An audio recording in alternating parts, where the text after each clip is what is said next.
Hello, let's do the easy and hard Starstruck for Monday, December 29th. We'll start with easy. It's called Giant 3. I bet there's a Giant 3 in it. There sure is.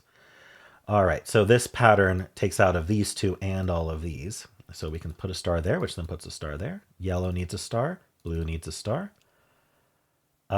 This pattern takes out of here. Oh, red needs a star. Orange needs a star. This pattern again takes out of these two because they both touch these two.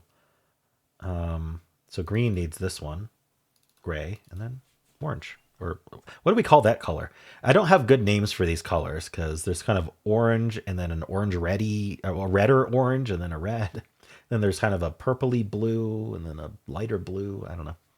Anyway, I do my best. Cool. Let's do the hard. All right, so this region here uses both this entire column and this entire row. So the only choice to have one star covering this row and column when you only have one region is to put a star right there. All right, this pattern here takes out of all of these and the two above it. This pattern here takes out of all these. These three take out of here and here. So we do that for both of those. This pattern takes out of here. It just touches or sees all of them. What else can we do here? So I'm looking at these three rows because we've got the gray and the green that are fully encompassed. Okay, if we do 4 rows, we actually get it. We get some good results here. So yeah, I like using my pen tool for here. So we're looking at these rows here. And if you look, I know I'm going to have a star in gray. I'm going to have a star in green. I'm going to have a star in this red color. I'm going to have a star in this blue. But 4 rows only get 4 stars. And those stars will be within those 4 rows. So if you're not those particular regions, you can't actually put a star within these 4 rows. So those are all X'd out. All right. This column here, column 2, can only get a star from gray. So the rest of gray can't be a star. Now this column 3 can only get a star from green. So we can put a star in green there. All right. Oh, okay. So we got a simpler version of what we just did here, but I'll draw it out for you. In these 2 rows, notice that we definitely have a star in yellow and we definitely have a star in purple. And so that uses that up. And so if you're not yellow or purple, then you cannot have a star. Okay. I'm wondering about columns here for, yeah, okay. So blue and yellow do the same thing. So orange can't have a star. And then red and purple do the same thing. So these oranges can't have a star. Okay. So one thing we could have seen is this middle column had to get a star from orange, either here or here. So the rest of orange couldn't be in. That would have been a little faster, but it's fine. Now, how do we move forward from here? Because it looks like we have to kind of figure out. Okay. I have one more thing I can do at least, which is either these two lining up or the fact that this column needs to get it from blue takes out the rest of dark blue here. Yeah, because that's definitely purple. So this, I guess, has to be dark blue. Um, so I think we're going to have to find some kind of chain to finish this. Let's see. So when I'm a little bit stuck like this, right? It looks like there's a few ways this could resolve without an obvious way forward.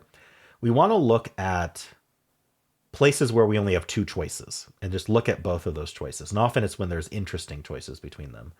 So, for example, this row has only 2 choices, so we could investigate that.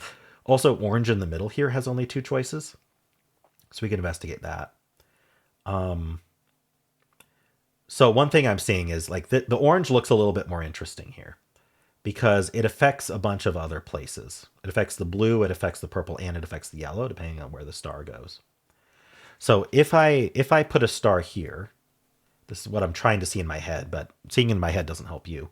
Then we X out this guy and we X out this guy, which sticks a star here, which X's out this guy and this guy. So it forces a star here and then a star here.